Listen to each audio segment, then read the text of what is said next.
Assalamu alaykum qarindoshlar, qanday ahvolinglar? Men Amerikadan doktor Mehmet deyman. Men bugun shu jigarning roli va ko'p uchraydigan jigar kasallari degan temada qisqacha bir leksiya so'zlab o'tmoqchi. Men bu leksiyada asosliqi shu jigarninki qandaq roli borligi va jigarda qandaq kasalliklarninki ko'p uchraydiganligidan boshqa jigarni qandaq qo'g'dash to'g'risida qisqacha bir tushuncha berib o'taman.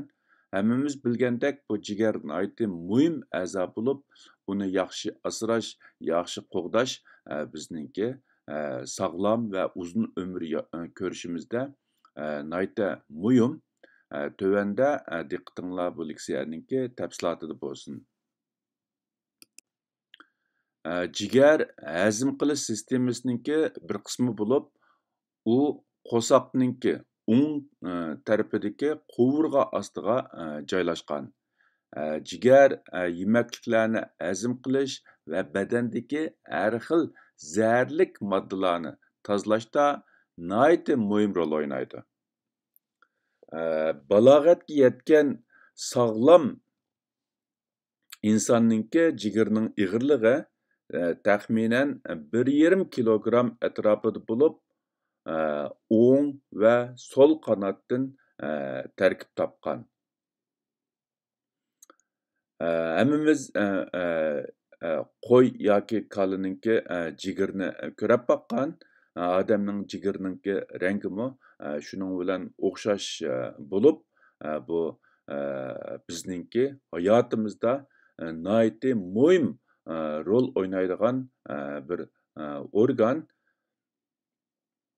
Şuna bu jigarninki qandaq xizmat o'taydiganligini bilgandan keyin uni qandaq asrash bu bizningki sog'lomligimizda alohida ahamiyatga ega.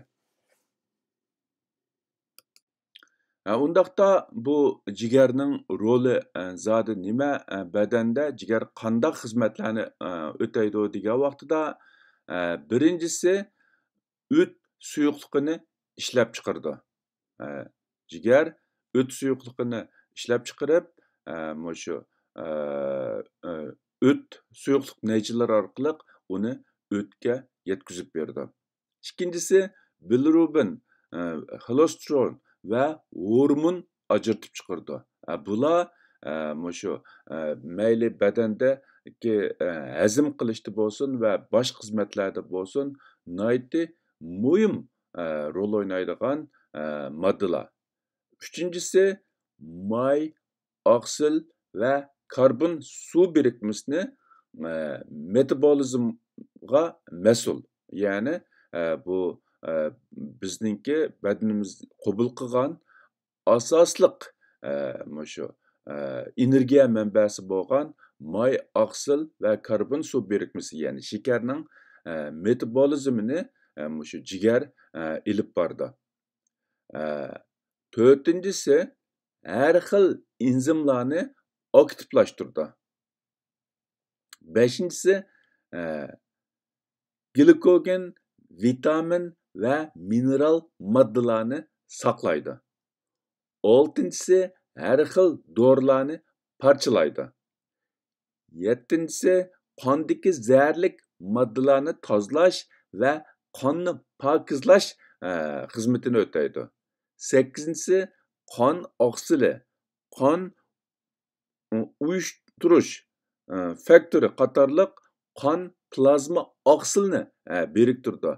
Bu shu qonninki uyushishida, ya'ni qo'limizni pichoq kesib o'tganda yoki badanimiz zaxm bo'lgan vaqtida qanchalik uzun qon chiqish munosabatlik bo'lib, bu qon uyushish yaxshi bo'lmagan vaqtida qon chiqish vaqti uzun bo'ldi, badanda qon yo'qotish kelib chiqadi.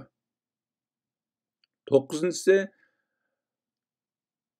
ko'p qon chiqishiningki oldini olish va qon to'xtashni kapolatga ega qilish. Ya'ni yuqoridagi shu qon uyushtirish faktorlari shu qon chiqishiningki ko'p qon chiqib ketishining oldini olish va qon to'xtatishda alohida muhim rol o'ynaydigan moddalar bo'lib, bularni jigar ishlab chiqaradi.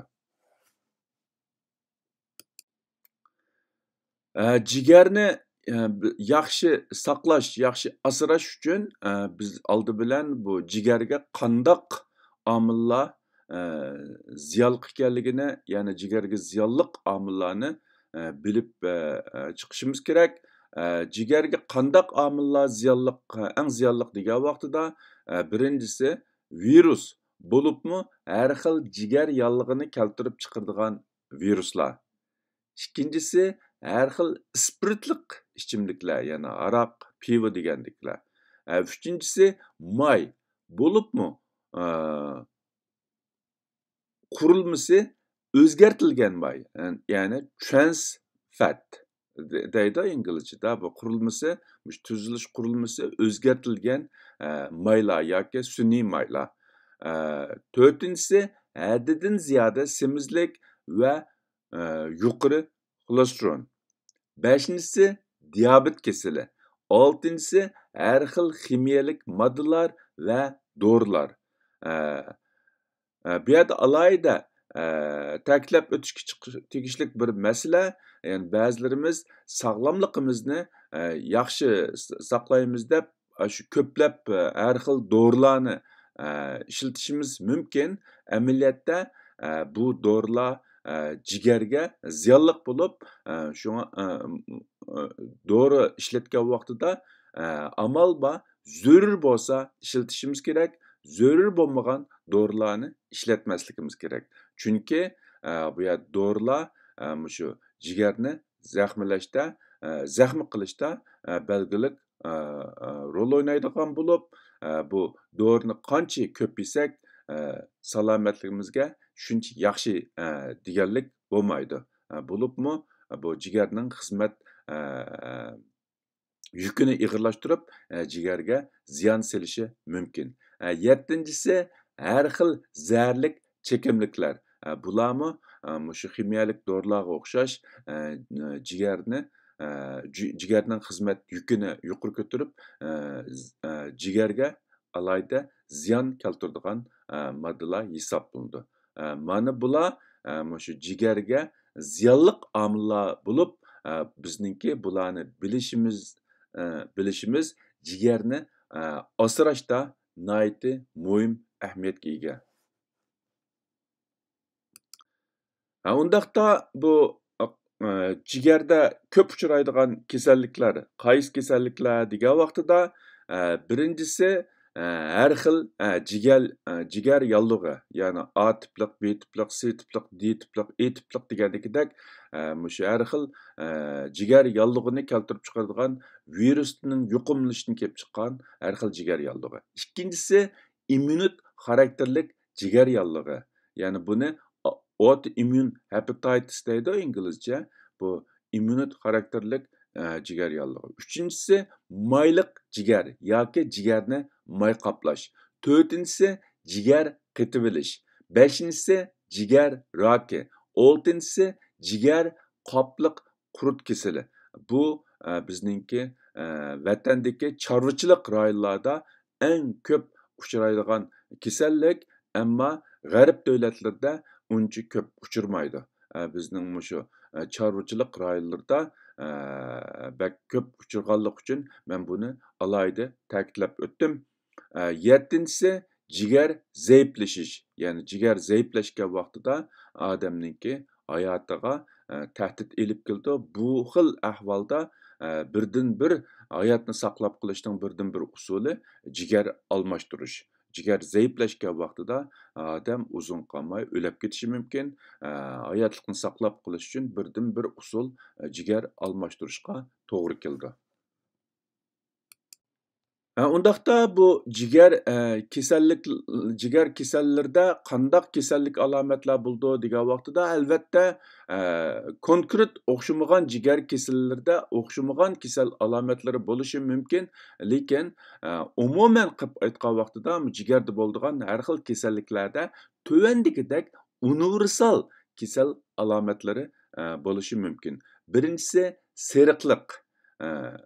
Mushu teri yoki ko'zning pardasiga seriq tushish. İkincisi qo'saq chinqilish va og'rish. Bo'libmi o'ng tarafniki yuqori qismi mushu jigar joylashgan o'rniki qo'saq og'rish yoki qo'saq chinqilish.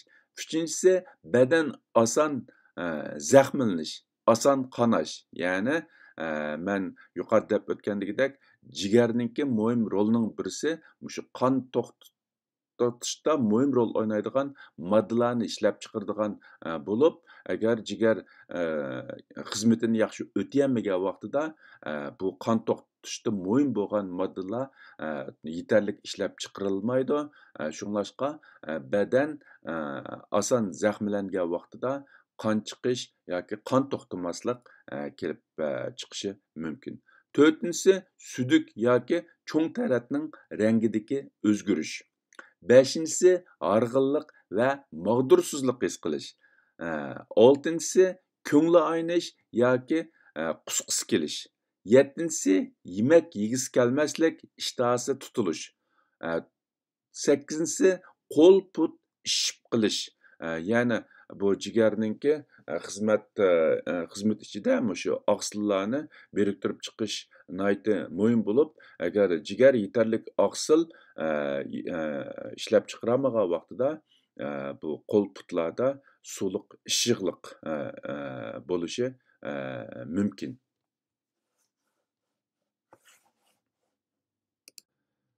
Undaqda biz jigarni asrash uchun nimalarni qilishimiz kerak yoki qanday qilgan vaqtida biz jigarni yaxshi asray olamiz degan vaqtida birinchisi har xil dori va ximiyalik dorilardan amal bor saqlanish, ya'ni zarur bo'lmagan dorilarni ishlatmaslik.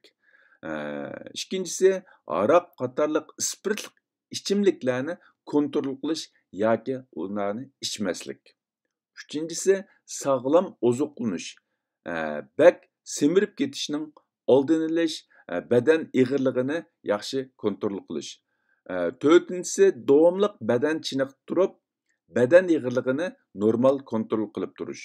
Beshinchisi har qandaq jigar kasaliga giriftor bo'lgan vaqtida uni vaqtida davolash. Oltinchisi tarkibida qurilmasi o'zgartirilgan may, ya'ni trans fat bo'lgan va yuqori miqdorda fruktoza bor yemaklik va ichimliklardan saqlanish kerak.